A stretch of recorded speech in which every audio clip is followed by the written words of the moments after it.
His name is Bruce, right? That wasn't a stupid name. You got 9 months and all you come up with is Bruce. Oh, Bobby the Brain Heenan, the greatest manager of all time, the greatest color commentator of all time, one of the greatest entertainers to ever be in professional wrestling throughout history. The man was great in the ring. He managed Nick Bockwinkel, Ray Stevens. He managed so many great talents, and some talents that weren't so great but were elevated because of Bobby the Brain Heenan having the cachet and the respect. Despite what fans thought of him, they respected him because he went out of his way to entertain, whether on the mic or taking bumps in the ring. And he even got to work with the Ultimate Warrior, and the Ultimate Warrior broke his fucking neck and never apologized for it. Fuck the Ultimate Warrior. I'm glad he's dead. Rest in peace, Bobby the Brain Heenan. His Hall of Fame speech will truly stick out in my mind. There's only one thing missing. I wish Monsoon was here. Brings a tear to a goddamn eye. Brings a tear to anybody's eye. Bobby the Brain Heenan, sorely missed. And he called his last WWE pay-per-view until WrestleMania 17. And unfortunately, his health took a downturn. God, I miss Bobby the Brain Heenan every single goddamn day. And shows like this remind us of why he was so goddamn iconic. I'm John Renton with the Retro View of WWE Survivor Series 1993 from the Boston Garden. And oh boy, there were some moments that were great here. Actually, 1993 had some great goddamn wrestling, throughout WWE programming. WCW was kind of floundering too because attendance was down in 1993 for WWE, but it was better than what they were doing in WCW. But goddamn, there are some moments that have aged well here. Some pretty good feuds, some pretty good matches, and then there was one match. Oh boy. So, yeah, 15,500 people, pretty close to a sellout. I've been by the Boston Garden, never actually went in the Boston Garden. I was in Boston on vacation, God, almost 14 years ago. Great city, by the way. Great city. A lot of beautiful women. Sweet Christ. Anyway, the buy rate for this particular event was 180,000. And to work, up to this one, here's what the buy rates were, at least according to, WrestleNomics. Shout out to WrestleNomics for this. They're watching 385,000 for 1989. They didn't have anything for 88 and 87, at least not what I could search for. 400,000 for the 1990 event. 300,000 for 1991, 250,000 for 1992. And by this point, things were starting to go down a little bit because there was a bit of a flux. Now, if you think about it, going back to WrestleMania 9, you had Hulk Hogan cash in the, at the time, non-existent Money in the Bank contract to beat Yokozuna. Instead of having Yoko just beat Brett and hold on to it, maybe until SummerSlam, drop it to Luger, and then win it back at some point, and they really... As much as I'm not fond of giving respect to Luger, they really, really should have capitalized on that, but they didn't. And thus, they ended up in a state of flux with stuff like this. Also, the fact that Raw had been going for a number of months now, and they had to tape stuff sometimes out of sequence. They were still doing syndicated stuff. WWE would get to WrestleMania 10, would get a little bit better, and then 1995 would get really insane. So Jerry Lawler was supposed to actually be in a match instead of Shawn Michaels, but he had assault charges put against him by a 13-year-old girl. Or maybe a couple 13-year-old girls. Not actually sure, how many were legit, how many weren't. We know Jerry likes him young. He was acquitted of those particular charges. Now, was he guilty? Was he not? I don't know. Not exactly a saint, though. Let's just say that. May not have been guilty here. Let's just say there are certain things in his past that are a bit sordid. So, that being said, they went back to the traditional 4-on-4 elimination style, and instead of 5-on-5 or 10-on-10 like they did for some of the, I think they even did like a 10-on-10 elimination match in '88, which was the last match that the British Bulldogs had as a team on pay-per-view in WWF. And they were still WWF at the time here. That's why I'm saying that. The dark match was Billy Gunn versus the Brooklyn Brawler, which I bet was just a goddamn insanely crafty and technically impressive match. I kid. Brawler was fine in his role. Billy Gunn was still finding his way, even though he'd been wrestling for a few years. And, of course, it's not like Billy Gunn is still wrestling and more over than he has been in years, except he totally is, and he's doing great work. So anyway, 1993, Yeah, strange year for WWE. You had the steroid trial. The roster needed to be rebuilt. There were people that were going to be stars in a bit. Lex and his family wish everyone a happy Thanksgiving. There's Lex's wife. You know, the one that he cheated on with Liz and helped not do a good job with the 911 call when Liz got into a certain situation and passed away. Good job, Lex. I'm not saying Liz wasn't responsible for her own actions, but good Lord. Lex's wife here was hot. She really was. And yeah, treated her like a piece of shit, cheating on her constantly. Not that he's the only wrestler to do that. Back there, I mean, much as I love Brett, he admits he wasn't a faithful husband. But yeah, Lex, they're still trying to push the all-American boy. We're all American. Oh, wait, that's a Fabulous Rougeau's entrance. So Vince does an intro. Welcome, everyone! Ha, ha, ha. Vince and Bobby Heenan calling the action. It is really sad how this was the last pay-per-view that Bobby Heenan would call. He would be thrown out of WWE by Gorilla Monsoon. And then we'll go to WCW. Very soon after. Very, very soon after. So, we get our first 4-on-4 elimination match. Team Razor, Razor Ramon, 1-2-3 Kid, Marty Jannetty, and it was supposed to be Mr. Perfect. But Perfecto, as Razor called him, was not going to be there. So he brought out Randy Savage. Dig it! Yeah, you can't help but try to do a Randy Savage impression. Versus Team IRS. Mike Rotunda, a.k.a. IRS. Erwin R. Shyster. Do you get it? Do you get it? Diesel, Adam Bomb, who unleashed his wrath on everyone. I bet he was leaving everyone with a little bit of chronic fatigue. Okay, I'll stop. Some people just wanted a Clark bar. Okay, I'm done. I'm done with the puns. And Rick Martel with Harvey Whippleman, who I always feel I need to pressure wash myself every time I even see him on screen. He just looks, apparently he's a nice guy, but he just looks like a scuzzy individual. But anyway, commentary pushes the Savage and Crush feud because Crush had been taken out by Yoko. I believe Crush had recently attacked Savage, and they were building this. And they built this really well. I mean, they even had Savage versus Yokozuna in a championship match in February. It was mid to late February of 1994. Crush interfered and caused Savage to not win. Imagine how cool that would have been. You could have had Savage versus Brett for the championship. But then what would you have done with Yoko? Had Savage versus Lex. He might have been able to get a better match.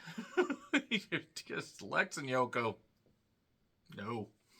That being said, Razor and Martel had just recently fought as the last two entrants in after a battle royal to determine a new Intercontinental Champion after Shawn Michaels had been suspended. Now, I mean, I put suspended in quotation. He actually was suspended, but for steroids. I mean, they were worried about the steroid trial, all that stuff.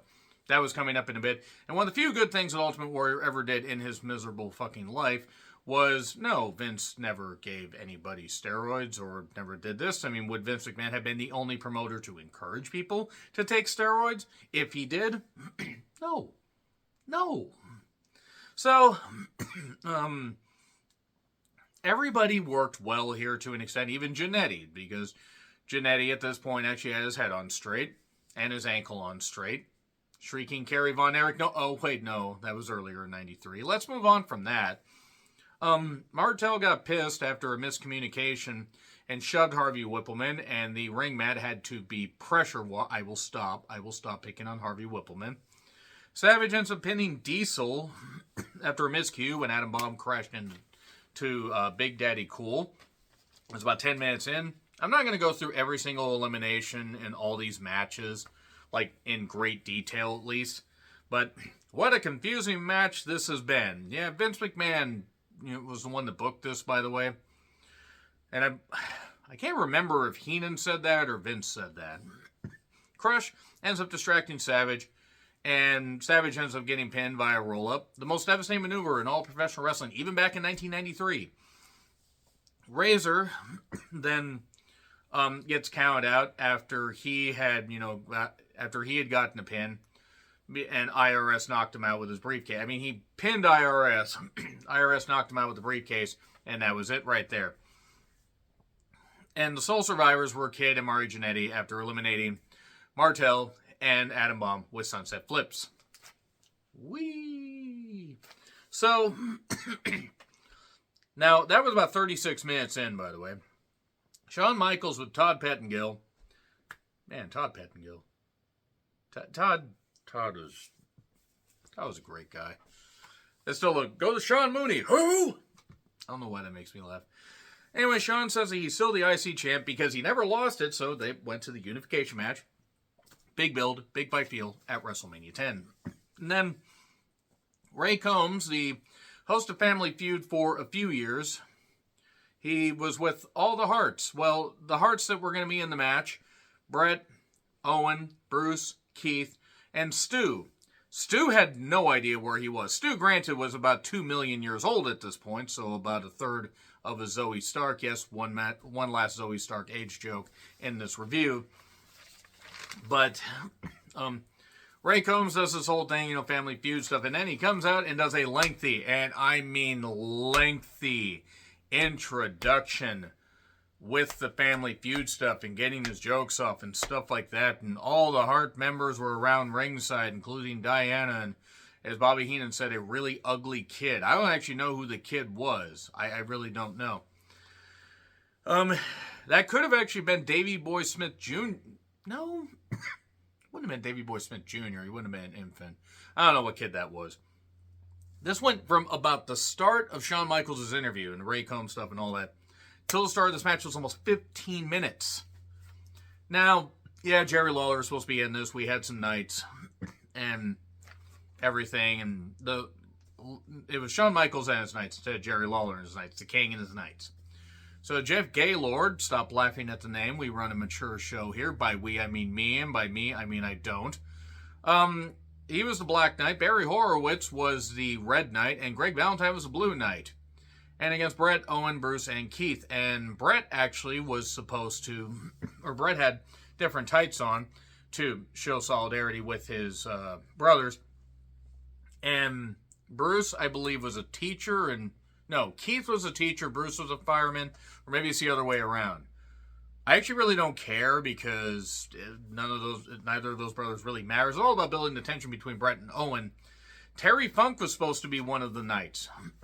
Sorry, Vince, I got a sick horse. I gotta go home. Rest in peace, Terry Funk. So,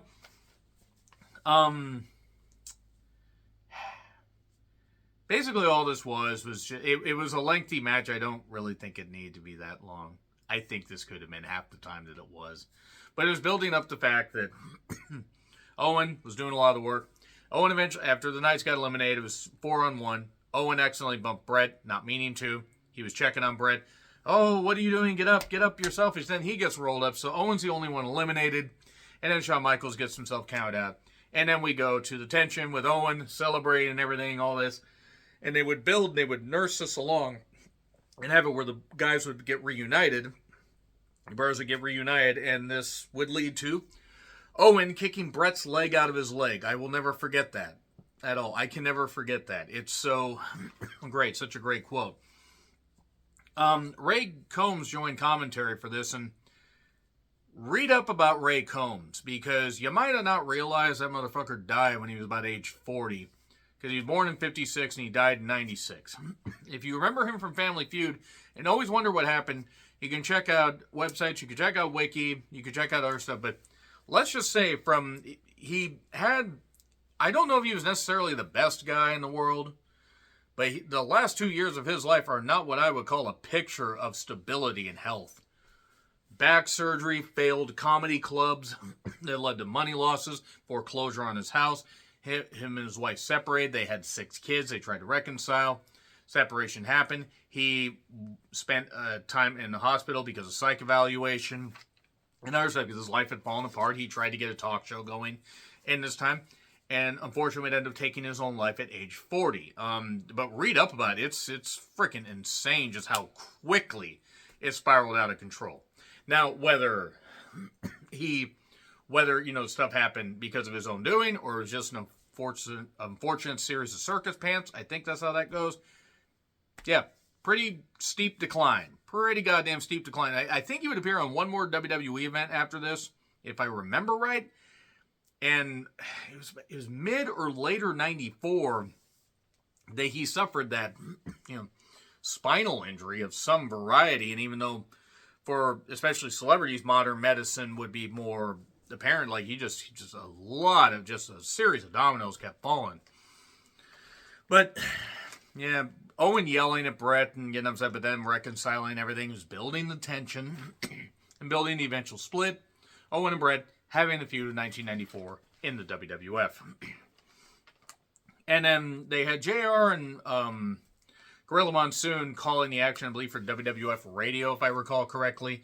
And they had Bobby Heenan and Vince McMahon calling the action for the pay-per-view. And then they'd switch to JR and Gorilla Monsoon for the Smoky Mountain Tag Team Championship match. And yes, I know people will pick on Jim Cornette.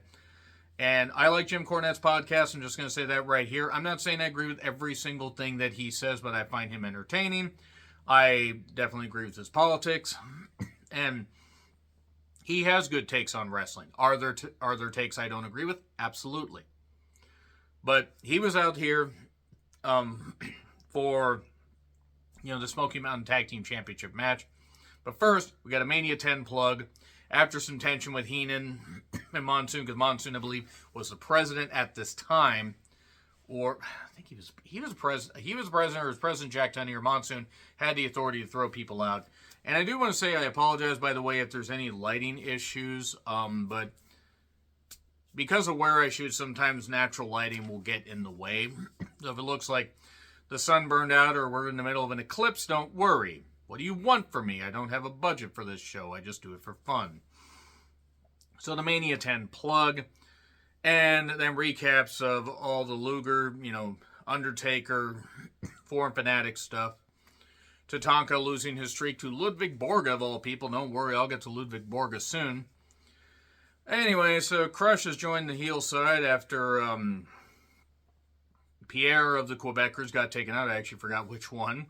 The Heavenly Bodies, Gigolo, Jimmy Del Rey, and Dr. Tom Pritchard, with Jim Cornette in the corner, took on Ricky Morton and Robert Gibson. Almost said Ricky and Robert Gibson. That would have been wrong because Ricky Gibson was not moving all that well at that point. Great talent, what little bit you could see of him, but injuries caught up with him pretty quickly, and also I think he had a car accident. So anyway, Smoky Mountain Tag Team Championship match, and look, Smoky Mountain Wrestling had some good stuff. It wasn't necessarily for me. It was a little too territorial, very southern, but some good stuff. Some good stuff, and yes, it was low budget. Rick Rubin funded it, and other investment was put in, but it was Rick Rubin investing. It was Cornette investing some of his own money. They tried to make a go of it. They did some good stuff as far as Super Bowl of Wrestling, Night of Legends, and some other big shows. But unfortunately, the downturn in 1995, in general, even though WCW, I believe, just turned a profit, marginal profit, in that year, they had lost so much money before. And Vince McMahon lost $6 million out of my ass, pal. Ha ha. So, yeah, JR gave background on this match, and nobody gave a shit. And I enjoyed it for what it was. It was good tag team wrestling, good territorial Southern tag team wrestling. The problem is the crowd just totally shat on the whole goddamn thing. They also didn't have a reason. Up in Boston, if this had been in Pennsylvania somewhere, if this had been in Maryland, like if this was in Baltimore, they might have cared more. And Boston is a great wrestling city. Don't get me wrong, but the audience was conditioned to enjoy WWF wrestling. He's taking a pounding on that back there. I promise you all I reacted to that line very immaturely because that's just how I am. Cornette takes a bump, we get a racket shot, and the Bodies end up winning. Now, this isn't a bad match, but again, the crowd just being... Recaps of the Doink and Bam Bam stuff. Yeah, that was a thing. That was Ray Apollo, I believe, is Doink at this point. Because even though it was 93 and Matt Bourne started out as Doink, Matt Bourne was not Doink by this point. Matt Bourne, I think, was either gone by or just before SummerSlam 1993. I'm trying to remember that Dark Side of the Ring exactly when he got fired. But nevertheless, they cut to the heel side with Samu and Fatu, Alpha, Luna, and Bastion all chowing down on meat. No, that's not like Two Girls, One Cup. That's not like a movie you might see online. No, that was actually what was happening while Bam Bam was really trying to take this seriously. I mean, bless him. And then Bobby Heenan says, well, Booger's my pick. And Vince is like, I beg your pardon? We're on the air here. Heenan did. Because Heenan was great even when he was clearly getting, I don't want to say long in the tooth, but he was getting tired because he'd been on the road so much and wanted to spend more time with his family. He still could get Vince. And Vince, I guarantee you Vince had a lot of earnest reactions. He had no idea what the hell was going on. So the Doinks, Butch and Luke Doink, Mabel and Mo Doink, and Oscar Doink. They were all dressed up like Doinks.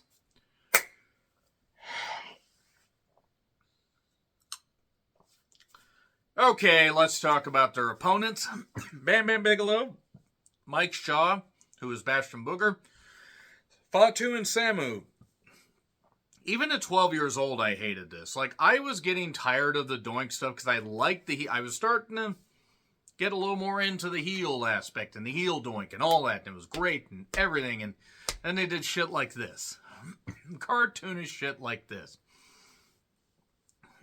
We're having fun, folks. This is during the Man on the Mission entrance. Are we, Vince? Are we really? I mean, there were people having fun. But then again, given the look of that particular crowd, it looked like they would have had fun with a shiny penny in front of them. Yeah, this was pure mid to early to mid-90s WWF shit. This was dog shit. This was one of the worst goddamn matches they had on pay-per-view. Yeah, you need a break as far as comedy, and you need to have a little bit of comedy. That's fine. If you had a couple comedic elements, it would have been okay. You already sort of had that in the first elimination match. Kinda, not really, but just enough to where people could laugh, but you could also take the match seriously. And then Shawn Michaels and his Knights, that kind of stuff, you could also laugh at that because you had three goofy Knights. Then you have a serious tag team match that nobody cares about. And then you have this horse shit. Mabel always sucked in the ring. I mean, rest in peace, Mabel. I'm not knocking him as a human being, but he always sucked in the ring. Mo wasn't all that great, but at least seemed like he tried. And Oscar got over, apparently, according to Cornette's podcast and according to other people, by rapping in front of Vince. And Vince is like, ha! What is this? Pal? Hire him. Ha ha. But then the Bushwhackers, who were the sheep herders, I think even like 5 years prior to this or something like that. And then they came into the WWF as the Bushwhackers, and they already were so beat up. I mean, they were taking bumps, but they weren't taking hard bumps because they were beat the fuck up.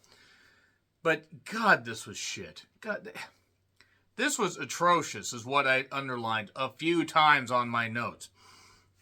There was a point where a water balloon was brought out. And then the water balloon burst in, I believe, Samu or Fatu's face. I actually don't remember which one because I was ready to just tear the Boston Garden apart piece by piece forever hosting this. He lost via roll-up because of a burst water balloon. And then Bastion Booger sits down with his finish where he teabags somebody, but then gets up and eats a banana. There's a bunch of bananas in the corner. With some Samoans. Apparently Roddy Piper talking about Jimmy Snuka and the coconut and everything and climbing up and down the tree. Apparently that just is still around. Well, Piper should have hit Snuka a lot harder for, being a murderer. But Bastion Booger's then eating a banana, misses his teabag drop, and gets hit with a leg drop, and he's gone. And then there's a scooter. There's a goddamn scooter in the ring. Referee totally Bam Bam lost it and threw the goddamn thing. This is what I got to say about this goddamn shit at this point. And then whatever Samoan it was that didn't get pinned earlier slipped on a banana peel, and after dodging what was an empty bucket and got pinned for 3. And then Bam Bam got pinned by 4 guys. All 4 guys, not just 5 guys, because we're well before that. This is a cartoon. Vince said about his own product. At least he admits it. Then Doink appears on the screen and mocks Bam Bam and Luna for a while. And then the Foreign Fanatics promo. Cornette did his best to hype up the guys, despite the fact that Ludwig Borga, a literal Nazi, was right there. And you don't believe me? Read up about the tattoo he had. You don't get that kind of a tattoo, especially in 1993, unless you agree with them. And if you agree with them, you're a fucking asshole, and you don't deserve happiness, and your children should be taken from you and put in better homes.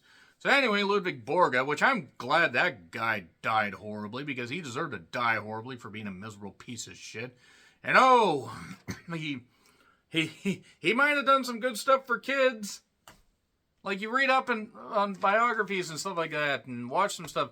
Oh, he might have done stuff for kids because he grew up in a bad home. Yeah, it still doesn't excuse being a fucking Nazi. He deserved to die horribly. He tried to pick a fight with Scott goddamn Norton. Scott Norton would have been well within his rights to split his skull open. Yeah, fuck Ludwig Borga, whatever the hell his goddamn name was. I'm glad he's dead. So anyway, I will always pop for the Quebecers team because we're the Mounties and we always get our man. The entrances for this particular goddamn main event took about 18 years. Because they gave the Quebecers their entrance. They gave Crush their entrance, initially playing Yokozuna's theme because the music guy apparently was drunk.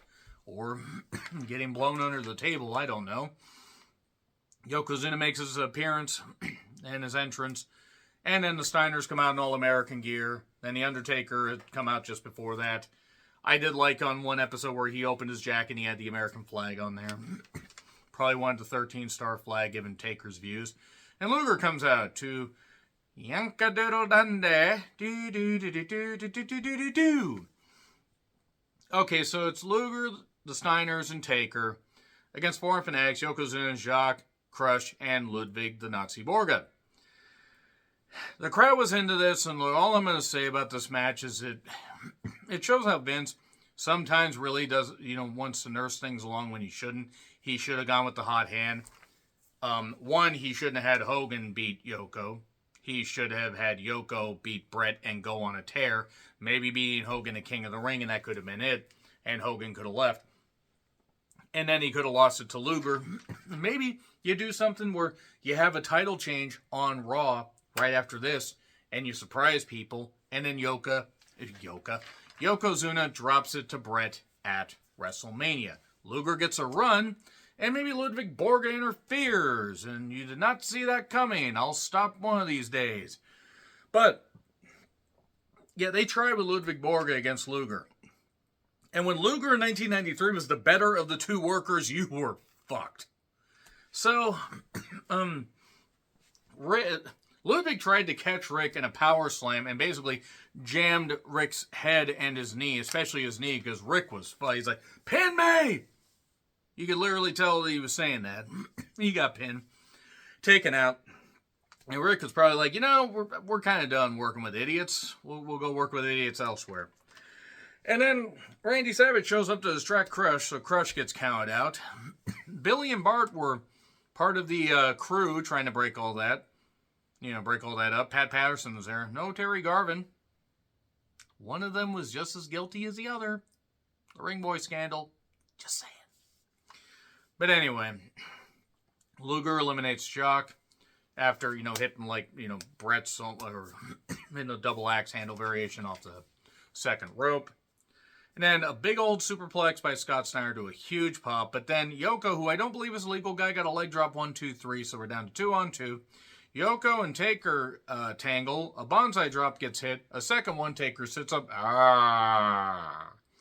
And then they do the step spot. They get counted out. A lot of countouts on this goddamn show.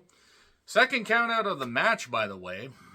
And then, after a bunch of manager distractions, Ludwig gets handed the salt bucket by Mr. Fuji, who at that point had the mobility of a freaking legless zebra. And I love Fuji, but he took so many hard bumps. And Ludwig hits Luger in the head with a bucket, and then apparently forgets that he was supposed to do something because the referee's distracted. Not that much longer. And then, oh no, we're going to sell this. And then Luger eventually wins with the loaded forearm. 1, 2, 3. Now, don't get me wrong. This was actually a mostly decent event, but you had that lengthy main event that had Ludwig fucking Borga, and you also had the doinks and all the grossness and the bullshit and everything. And bad comedy, and it's no wonder the ratings continued to fall for Raw for a while until things spiked back up. Yeah, I'm going to do some other retro reviews of Survivor Series, and maybe, I think maybe a couple, the last two World War III events, 97 and 98. And we'll see what happens. Let me know your thoughts in the comments. Like, share, subscribe, Twitter handle in the description. I'm John Replin. I'll see you soon.